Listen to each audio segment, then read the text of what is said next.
पहले भी कहा और फिर कहता हूं कि पश्चिम से इस बार भारतीय जनता पार्टी का सफाया होने जा रहा है, और इसलिए भी हो रहा है कि जिन किसानों को इन्होंने धोखा दिया है, कहने को कह रहे थे आय दोगुनी होगी, लेकिन एमएसपी भी नहीं दे पा रही सरकार।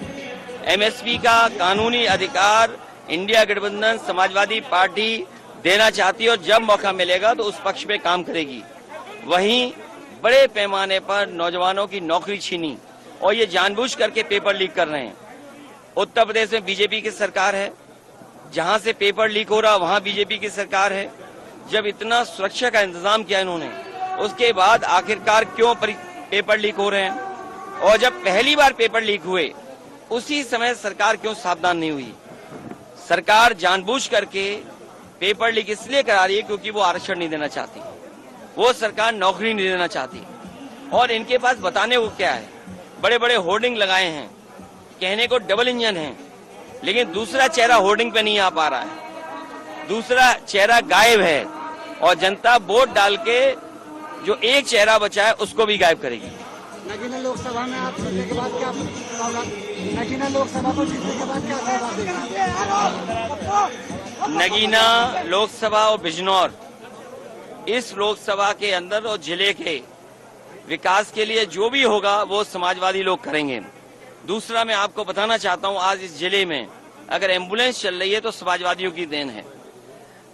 100 नंबर जो आज 112 है, अगर पुलिस के पास इस तरह की गाड़ियों का इंतजाम अगर किसी ने किया तो समाजवादियों ने किया। पूरे बिजनौर में सब स्टेशन, जिससे ग्रामीण क्षेत्र में और शहरी क्षेत्र में पर्याप्त बिजली का इंतजाम हो जाए, समाजवादियों की देन है। और मुझे याद है सरकार में एक अधिकारी यहाँ के थे जो रिटायर हुए थे पीडब्ल्यूडी के, वो यहीं के रहने वाले थे। उन्होंने कहा कि मेडिकल कॉलेज बनना चाहिए। ये जो आज मेडिकल कॉलेज बन रहा है, इसकी शुरुआत अगर किसी ने की थी तो समाजवादियों ने की थी। केवल बीजेपी ने जिस तरीके से 100 का 112 किया है, उसी तरीके से केवल जगह बदल दी उन्होंने। नगीना लोकसभा के प्रत्याशी पूर्व जज मनोज कुमार खुले मन से दावा कर रहे हैं कि नगीना लोकसभा पर जीत दर्ज करने के बाद मेडिकल कॉलेज महिलाओं के लिए अच्छी संस्थान है, और वो कर रहे हैं, जरूरी है मिले, और इससे बेहतर सुविधाएं देने का काम समाजवादी लोग करेंगे। तो आप उनका साथ देंगे इस काम? मैं साथ नहीं, मैं काम करके दिखाऊंगा। इसीलिए मैंने आपको उदाहरण के लिए दिया, अगर कागजों को पलटोगे तो सबसे ज्यादा सब स्टेशन किसी ने बनाए तो समाजवादियों ने बनाए।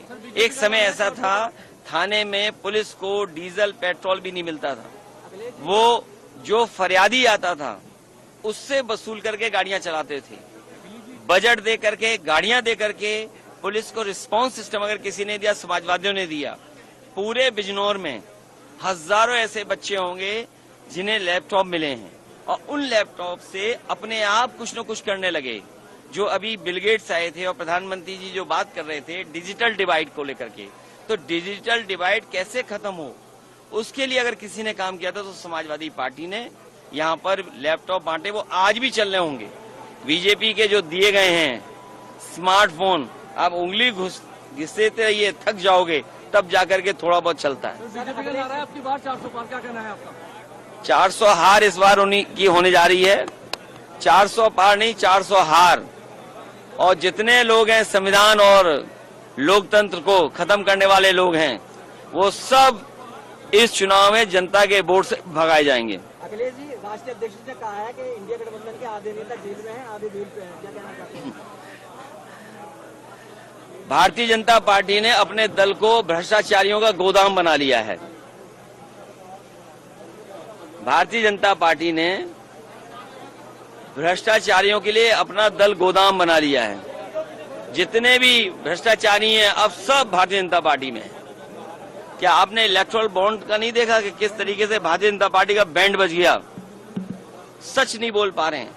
हजारों करोड़ कोई चंदा देता है, ईडी सीबीआई इनकम टैक्स से वसूली हुई है, और ये बात तो सामने आ गई है। ये सरकार संस्थाओं से खिलवाड़ कर रही है, और याद रखना संस्थाएं कमजोर होंगी तो लोकतंत्र कमजोर होगा। और ये संस्थाओं में जो मनमानी कर रहे हैं उसी का परिणाम है कि आज लोकतंत्र कमजोर होता जा रहा है। इन संस्थाओं को बचाना है, लोकतंत्र को बचाना है, और कम से कम इन संस्थाओं की क्रेडिबिलिटी तो हो। अगर क्रेडिबिलिटी खत्म हो जाएगी तो हमारे लोगों का भरोसा खत्म हो जाएगा। इंडिया गठबंधन की सरकार आएगी तो आप क्या करेंगे? बीजेपी को हटा रहे हैं।